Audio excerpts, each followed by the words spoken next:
Class.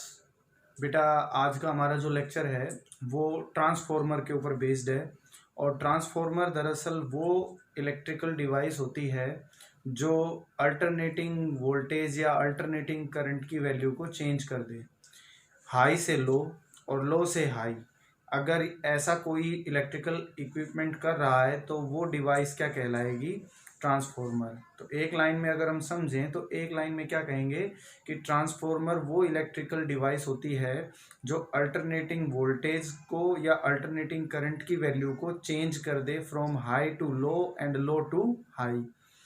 तो ये तो हो गई ट्रांसफॉर्मर की हमारे पास डेफिनेशन। अब ट्रांसफॉर्मर है, इसी डेफिनेशन पर हम दो टाइप्स में डिफाइन कर लेते हैं। एक तो होता है स्टेप अप ट्रांसफॉर्मर और एक होता है बेटा स्टेप डाउन ट्रांसफॉर्मर। क्या होता है? एक तो स्टेप अप ट्रांसफॉर्मर और एक होता है step down transformer. Step up transformer और स्टेप डाउन के बारे में हम बात करेंगे। पहले हम इसके प्रिंसिपल और इसकी कंस्ट्रक्शन को समझ लेते हैं कि एक ट्रांसफॉर्मर में एक्चुअली होता क्या है। तो इसका जो ट्रांसफॉर्मर की डेफिनेशन के बाद इसका जो प्रिंसिपल आता है, ट्रांसफॉर्मर प्रिंसिपल बेस्ड है बेटा एमआई पर, म्यूचुअल इंडक्शन। क्या होता है? Mutual induction. म्यूचुअल इंडक्शन पर ये बेस्ड है ट्रांसफॉर्मर। और हम ये कहते हैं कि भाई ट्रांसफॉर्मर अगर म्यूचुअल इंडक्शन पर बेस्ड है तो म्यूचुअल इंडक्शन की डेफिनेशन हमने पढ़ी थी कि अगर एक कॉइल के अंदर आप करंट में चेंज कर रहे हो तो दूसरी कॉइल में ऑटोमेटिकली या उसकी नेबरहुड कॉइल में अल्टरनेटिंग उसकी नेबरहुड कॉइल के अंदर इंड्यूस्ड ईएमएफ पैदा हो जाएगा, क्योंकि आपने प्राइमरी कॉइल के अंदर करंट की वैल्यू में क्या कर दिया है बेटा? Change.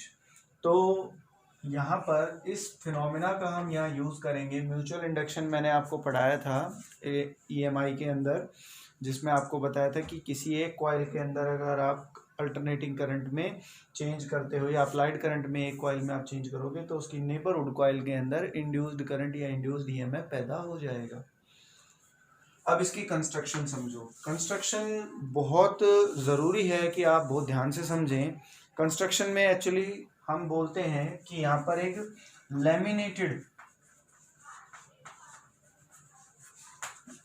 Laminated soft iron core का हम यूज करते हैं बेटा।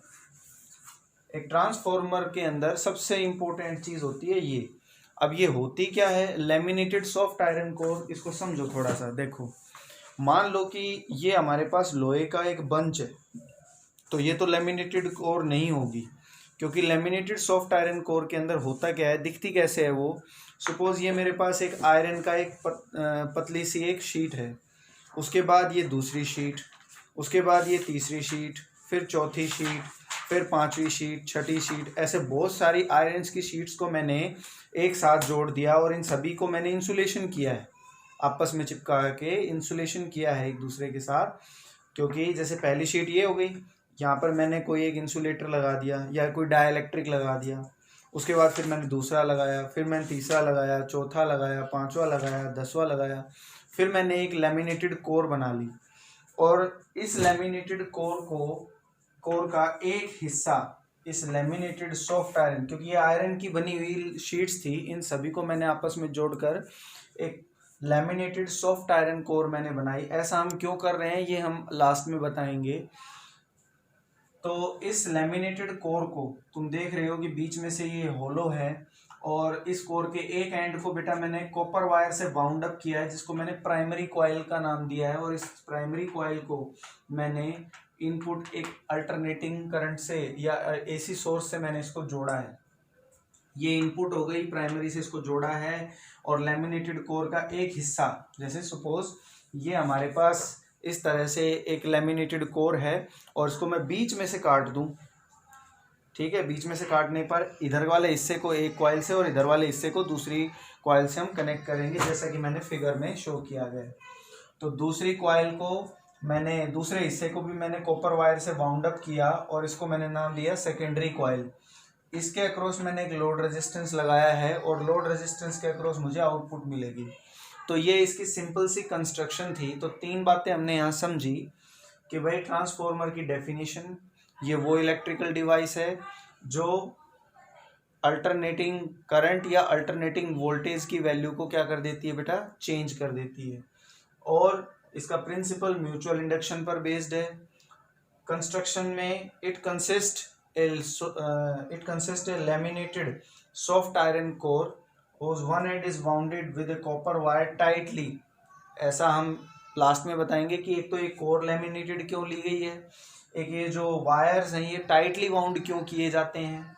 इसके प्राइमरी कॉइल को हमने एक एसी सोर्स से कनेक्ट किया गया है, सेकेंडरी कॉइल को हमने एक लोड रेजिस्टेंस से कनेक्ट किया गया है और एक आउटपुट इसके अक्रॉस हमें मिलेगी। ये इसकी कंस्ट्रक्शन है। अब आ जाओ ट्रांसफॉर्मर के टाइप पर। तो मैंने कहा कि ट्रांसफॉर्मर दो टाइप के होते हैं, एक होता है स्टेप अप और एक होता है स्टेप डाउन। तो स्टेप अप ट्रांसफॉर्मर में होता क्या है, आप देख रहे हो कि मैंने यहाँ पर नंबर ऑफ टर्न्स जो मैंने कॉइल के लिए हैं वो अलग अलग लिए हैं। इसके नंबर ऑफ टर्न्स कम है, इसके नंबर ऑफ टर्न्स ज़्यादा है। सपोज अगर मैं प्राइमरी के नंबर ऑफ टर्न्स कंसिडर कर लूँ कि ये NP है और सेकेंडरी के नंबर ऑफ टर्न्स को मैंने नाम दे दिया NS। सेकेंडरी के नंबर ऑफ टर्न्स को मैंने क्या नाम दे दिया, NS। NS be the number of turns in secondary coil, NP be the number of turns in primary coil। अगर NS है वो बहुत ज़्यादा हो जाए NP से, हम ये कैसे रिकग्नाइज करेंगे कि भाई ये स्टेप अप ट्रांसफॉर्मर है या स्टेप डाउन ट्रांसफॉर्मर है। मतलब ये आउटपुट को बढ़ाए, जो हमें आउटपुट मिलेगी वो बढ़ी हुई मिलेगी या घटी हुई मिलेगी। स्टेप अप का इसके मीनिंग से समझ जाओ कि वो ट्रांसफॉर्मर जो वोल्टेज को बढ़ाए, जो वोल्टेज को बढ़ाए, ठीक है, तो वो स्टेप अप ट्रांसफॉर्मर होगा। और उस ट्रांसफॉर्मर को हम कैसे रिकग्नाइज करेंगे कि उसकी जो प्राइमरी कॉइल की सेकेंडरी कॉइल की जो नंबर ऑफ टर्न्स है वो ज़्यादा होंगी as compare to primary coil. और स्टेप डाउन के अंदर ये चीज़ रिवर्स हो जाएगी, that is NS is very very less than NP।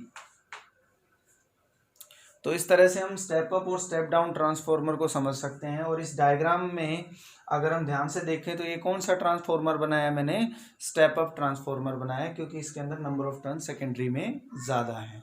ठीक है, तो हमने कंस्ट्रक्शन तक पढ़ा और अब हम बात करते हैं ट्रांसफॉर्मर की वर्किंग की। तो ट्रांसफॉर्मर वर्क कैसे करता है ये आपको बहुत अच्छे से समझना है।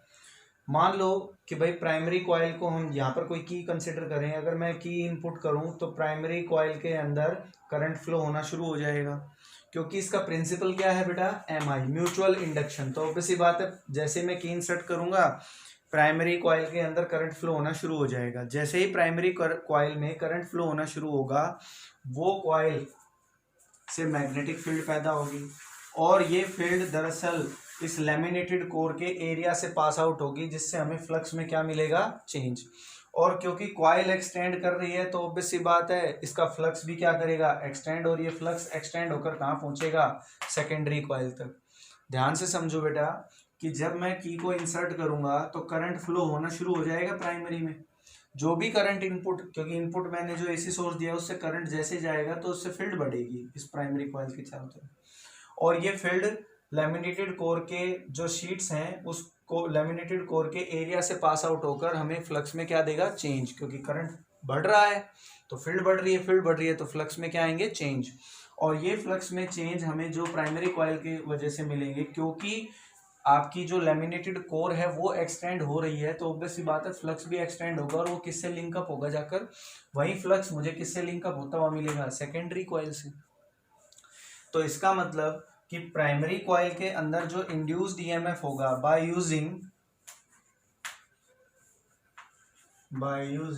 EMI electromagnetic induction, primary coil का इंड्यूस्ड EMF का फॉर्मूला क्या होता है, E बराबर माइनस ऑफ N d∅dt। ऐसा लिखते थे ना, EMI में हम ऐसा फॉर्मूला लिखते थे।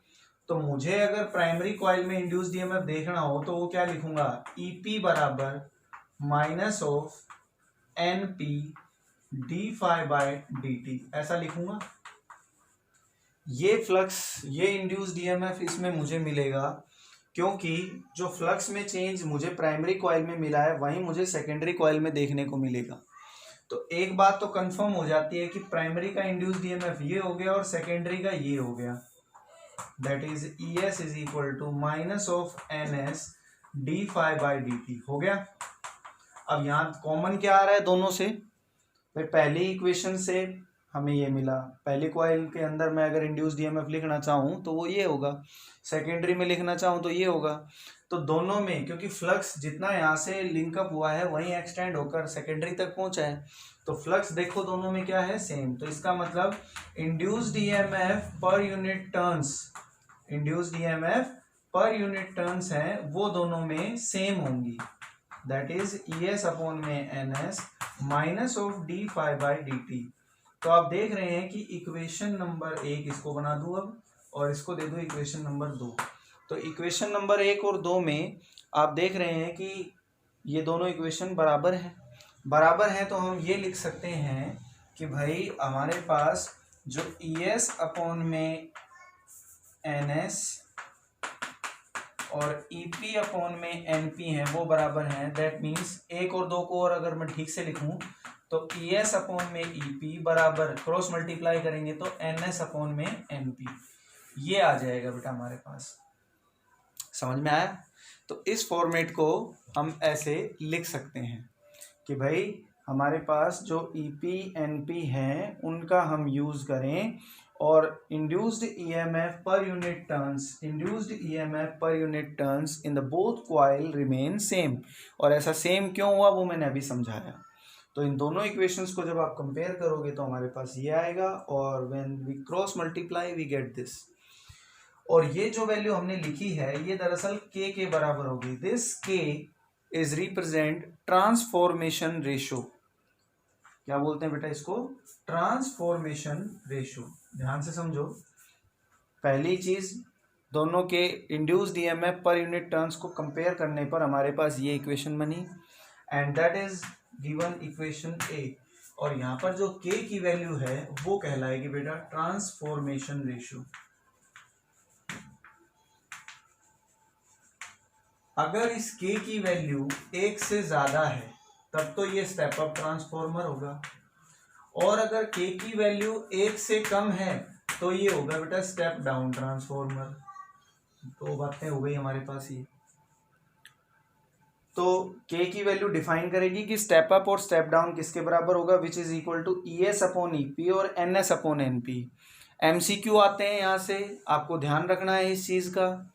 इसके बाद अब हमने ये तो कह दिया कि भाई इसमें ऐसा होगा, क्योंकि जो इंडक्टर मैंने एक तरह से इंडक्टिव कॉइल हो गई है। अब क्योंकि मैं इसको करंट दे रहा हूं तो ऑब्वियस सी बात है इंडक्टर, अगर मैं प्योर इंडक्टर लूं, अगर मैं क्या ले रहा हूं प्योर इंडक्टिव कॉइल अगर ये है, तो प्योर इंडक्टिव कॉइल में एवरेज पावर की वैल्यू कितनी होगी? 0। ये हम पीछे पढ़ के आए हैं कल, क्योंकि फाई की वैल्यू एक इंडक्टर में कितनी होती है? 90 degree, because in inductor current is lag behind by phase of pi by 2, so average power becomes 0। तो power dissipation तो 0 हो गया। क्लियर है सभी को? ये हमने माना if the inductor is pure। तो पहली बात तो ये क्लियर हुई। उसके बाद अब देखो, अगर मैं ये कंसिडर कर रहा हूं कि भाई इसमें एक और चीज पूछी जाती है आपसे, एफिशिएंसी।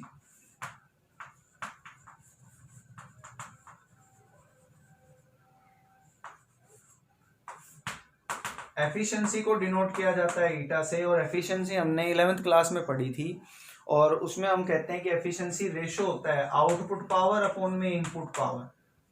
किसका रेशो होता है? आउटपुट पावर अपॉन में इनपुट पावर। तो ये पहले मुझे पावर पता करनी होगी कितनी होगी। तो देखो जरा ध्यान से, इस पावर को कैसे लिखेंगे। सपोज भाई ये पहली इक्वेशन तो हमारे पास क्लियर हो ही गई। अब मैंने यहाँ ये कंसिडर किया है कि अगर मान लो ट्रांसफॉर्मर आइडियल है, कैसा ट्रांसफॉर्मर है? आइडियल ट्रांसफॉर्मर है। आइडियल ट्रांसफॉर्मर है तो इसका मतलब इसमें पावर लॉस है वो 0 होगा। पावर लॉस होगा 0 तो इसका मतलब जितना इनपुट पावर है उतना ही क्या होगा? आउटपुट पावर होगा। इफ दिस केस, अगर ट्रांसफॉर्मर मैंने आइडियल लिया है ना, तभी आपको ये केस ध्यान रखना है कि इनकी इनपुट पावर और इनकी आउटपुट पावर बराबर होगी। पावर का फॉर्मूला एक ही होता है, V इंटू आई, और PI का मतलब इनपुट पावर, PO का मतलब output power. Input power primary के रिगार्डिंग, आउटपुट पावर सेकेंडरी के regarding.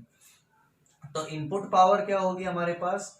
EP into IP, EP into IP, और आउटपुट पावर ES अपॉन में और ES इंटू IS। क्योंकि जितना आप भाई फ्लक्स में चेंज आ रहा था, नंबर ऑफ टर्न्स बराबर थे, फ्लक्स एक्सटेंड होकर सेकेंडरी तक पहुंचा, तो induced EMF per unit turns दोनों में सेम होगा। If the number of turns becomes different then we can write like this. और जो आउटपुट हमें मिलेगी वोल्टेज, वो लोड के अक्रॉस हम यहाँ से मेजर कर सकते हैं। तो अगर ट्रांसफॉर्मर आइडियल है तो PI है वो PO के बराबर होगा, और दोनों के पावर्स अगर मैं कंपेयर करूं तो यहाँ से एक बात तो कंफर्म हो जाती है, फिर से क्रॉस मल्टीप्लाई करूं, ES अपॉन में EP बराबर IP अपॉन में IS, और ES अपॉन EP, देखो ES अपॉन EP के बराबर, NS अपॉन MP के बराबर, तो यहाँ पर भी मैं इसको क्या लिख सकता हूँ, के बराबर।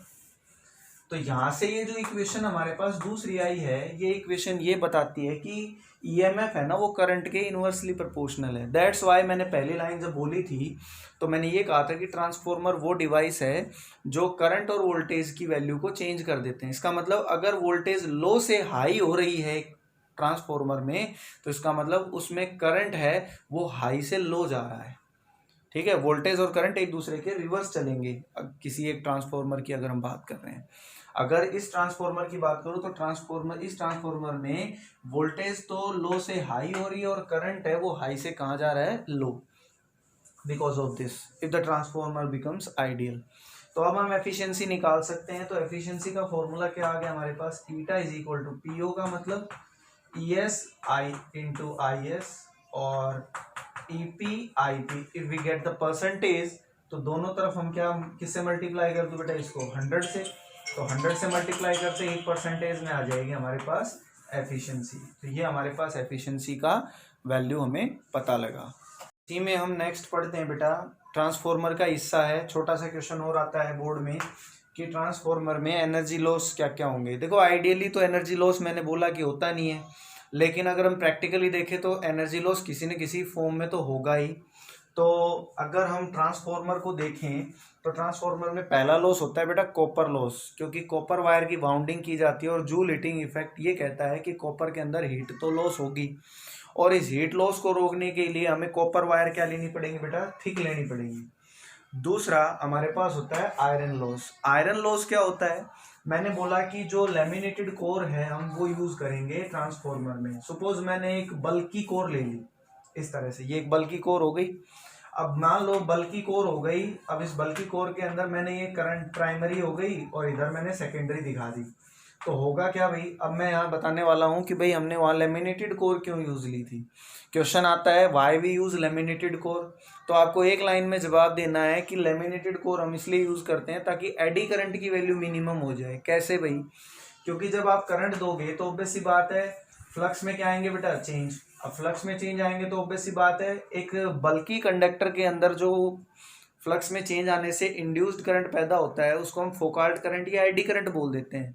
अब वो एडी करंट एक बल्कि कंडक्टर में तो बहुत ज्यादा होगा, और बल्कि कंडक्टर में अगर एडी करंट बढ़ गया तो इसका मतलब हीटिंग इफेक्ट बहुत ज़्यादा बढ़ जाएगा, तो इसके जलने के चांसेस बहुत ज़्यादा हो जाते हैं। ठीक है, दैट्स वाई हम कभी भी बल्कि कोर नहीं लेते हैं। हम कैसी कोर यूज़ करते हैं इसमें, लेमिनेटेड कोर। क्योंकि जो कोर मैंने यहाँ लेमिनेटेड ली है, सपोज ये कोर हमने लेमिनेटेड लिया ऐसे इस तरह से थी एक कोर लेमिनेटेड। अब लेमिनेटेड कोर होगी तो हर लेमिनेटेड कोर में थिन शीट होगी, थिन शीट होगी तो उसमें एडी करंट भी क्या होगा, मिनिमम। क्योंकि मैंने बताया था कि eddy current is defined as like a frictional force in electricity, because जैसे फ्रिक्शनल फोर्स को आप कभी भी जीरो नहीं कर सकते, इसी तरह आप एडी करंट या आप इंड्यूस्ड करंट को कभी जीरो नहीं कर सकते, तो आप सिर्फ उसको मिनिमाइज कर सकते हो। तो उस चीज़ को मिनिमाइज करने के लिए हमने इस बल्कि कोर की जगह, बल्कि आयरन कोर की जगह हमने लेमिनेटेड कोर यूज़ की थी। तो आयरन लॉस है उसको बचाने के लिए हमने क्या यूज़ किया बेटा, आयरन लॉस होता है लेकिन उसके लिए उसको प्रोटेक्ट करने के लिए हमने क्या यूज़ किया, लेमिनेटेड कोर। उसके बाद है हिस्टेरिसिस लॉस। हिस्टेरिसिस लॉस क्या होता है, hysteresis loss during the magnetization and demagnetization. क्योंकि यहाँ पर आप प्राइमरी कॉइल को करंट दोगे तो वो मैग्नेटाइज करने लगती है लेमिनेटेड कोर को, तो उस मैग्नेटाइजेशन के दौरान एंड ड्यूरिंग द डीमैग्नेटाइजेशन, हमने हिस्टेरिसिस लॉस वगैरह पढ़े हैं पीछे 3rd यूनिट में, तो उसमें मैंने कहा था कि हिस्टेरिसिस लॉस दरअसल किसी भी एक फेरोमैग्नेटिक सब्सटेंस में मैग्नेटाइजेशन और डीमैग्नेटाइजेशन को एक्सप्लेन करता है। तो during that magnetization and demagnetization some energy is loss. तो यहाँ पे भी एक लॉस हमने ये पढ़ा, लीकेज ऑफ मैग्नेटिक फ्लक्स। अगर मैंने ये कहा था कि जो प्राइमरी कॉइल और जो सेकेंडरी कॉइल है ना इस कोर में, उसको बहुत टाइटली बाउंड किया जाता है। अगर आप लूजली बाउंड करोगे तो ऑब्वियस सी बात है फ्लक्स है वो लीक होने लगता है, जिसकी वजह से एक लॉस क्रिएट होगा, जिसे हम एनर्जी लॉस, कुछ एनर्जी का लॉस हो जाता है जब हम उन कॉपर कॉइल्स को या कॉपर वायर को अच्छे से वाउंड अप ना करें। ठीक है बेटा, तो ये 4 हमारे पास लॉसेस हैं। इसके बाद इसमें आता है इसके यूज, क्या आते हैं यूज। नेक्स्ट है बेटा हमारे पास यूज ऑफ ट्रांसफॉर्मर, और ये इस ट्रांसफॉर्मर का आखिरी पार्ट है। ट्रांसफॉर्मर में हम ये कहते हैं कि ट्रांसफॉर्मर यूज किया जाता है वोल्टेज रेगुलेटर की तरह। तो पहले हमारे पास जो स्टेबलाइजर होते थे विच रेगुलेट द वोल्टेज, जिसे हम टीवी, फ्रिज इन या एसी के साथ तो आज भी लगाते हैं, तो जो वोल्टेज रेगुलेटर होता है उसमें भी हम ट्रांसफॉर्मर का यूज़ करते हैं। दूसरा इंडक्शन फ्यूरेंस, तो इसके बारे में मैंने तुम्हें बताया था एडी करंट के बारे में, एडी करंट जब पढ़ाया था ना उसकी एक एप्लीकेशन थी हमारे पास इंडक्शन फ्यूरेंस। इसमें होता क्या है कि बेटा हाई टेम्परेचर के ऊपर मेटल्स को एक्सट्रैक्ट किया जाता है, ठीक है, उसमें भी हम इस ट्रांसफॉर्मर का यूज़ कर देते हैं। एक स्टेप डाउन ट्रांसफॉर्मर होता है जिसे हम वेल्डिंग पर्पज़ के लिए भी यूज़ कर लेते हैं। किसके लिए यूज़ कर लेते हैं? वेल्डिंग पर्पज़ के लिए। और चौथा जो इसकी यूजेस हैं वो बहुत इंपॉर्टेंट है। ये वाला यूज़ आपको बहुत अच्छे से समझना है क्योंकि ये बोर्ड एग्जाम में कई बार आता है कि ट्रांसमिशन है, ट्रांसफॉर्मर का यूज़ किस में किया जाता है? Using to transmission of the AC over long distance. AC को लॉन्ग डिस्टेंस पर ट्रांसमिट करने के लिए भी किसका यूज़ किया जाता है? ट्रांसफॉर्मर का।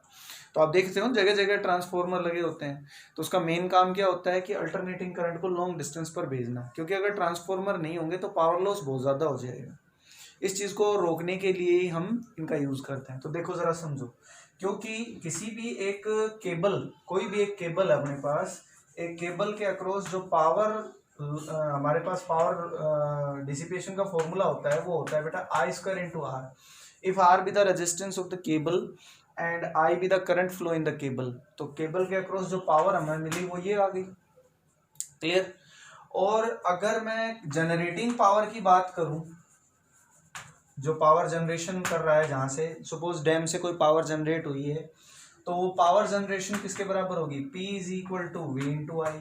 तो बेसिक सी बात है कि अगर ये जो हमारे पास P लॉस है केबल में, पावर लॉस, केबल में पावर लॉस जो हम यूज करते हैं ना, वो पावर लॉस P लॉस होता है आई स्क्वायर इंटू आर के बराबर।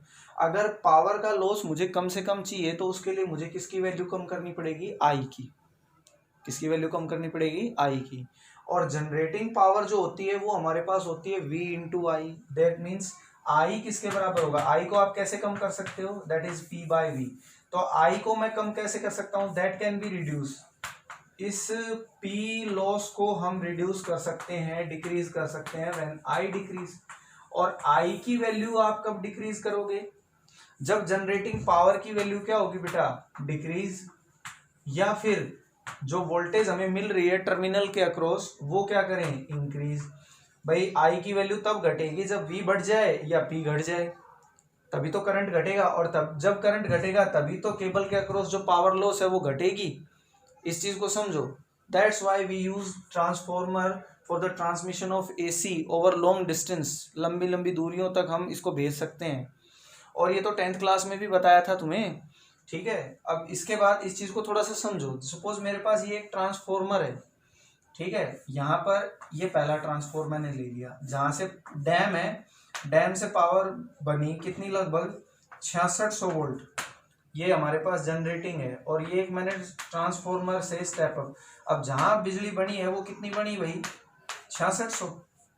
6600 वोल्ट है। सपोज मैंने एक एग्जांपल लिया है, प्रैक्टिकल एग्जांपल लिया है कि भाई 6600 वोल्टेज की वोल्टेज है वो बनी किसी एक डैम से, फिर उसको आगे भेजा तो भाई एक स्टेप अप ट्रांसफॉर्मर लगा दिया, और स्टेप अप ट्रांसफॉर्मर क्या करेगा? इस वोल्टेज को आगे डबल कर देगा। डबल करेगा तो भाई कितना आ जाएगा? 1,32,000 वोल्ट हो गई ये वोल्टेज, 1,32,000 वोल्टेज हो गई। और ये है जनरेटिंग, जहां से जनरेट हुआ है। ठीक है बेटा, जनरेटिंग ट्रांसफॉर्मर। उसके बाद मैंने एक स्टेप डाउन ट्रांसफॉर्मर लगाया जो कि एरिया सब स्टेशन पर पहुंचेगा। भाई किसी एक एरिया को आप दोगे तो एरिया सब स्टेशन पर जब ये पहुंचेगा, एरिया सब स्टेशन पर मैंने एक स्टेप डाउन ट्रांसफॉर्मर लगा दिया। स्टेप डाउन, एक स्टेप डाउन ट्रांसफॉर्मर से मैं एरिया सब स्टेशन पर मैंने एक स्टेप डाउन ट्रांसफॉर्मर लगाया। वो क्या करेगा, इतनी हाई वोल्टेज तो मिलेगी नहीं। सपोज बागड़ा नंगल बांध से कोई बिजली बनी तो वो सीधी आपके घर में थोड़ी ना आएगी, वो पहले सब स्टेशन से होकर गुजरेगी ना। सब स्टेशन से फिर वो भाई एरिया सब स्टेशन पर पहुंचेगी और एरिया सब स्टेशन से कस्टमर सब स्टेशन तक पहुंचेगी, उसके बाद हमें मिलती है। तो एरिया सब स्टेशन पर पहुंचने के बाद ये मान लो और भी डाउन हो गई, स्टेप डाउन है ना, तो 1,32,000 को वो डाउन मार देगा। तो सपोज कितनी हो गई, 11,000 वोल्ट हो गई। उसके बाद एक और स्टेप डाउन ट्रांसफॉर्मर यूज किया जाता है जिसे हम कस्टमर सब स्टेशन भी बोल देते हैं।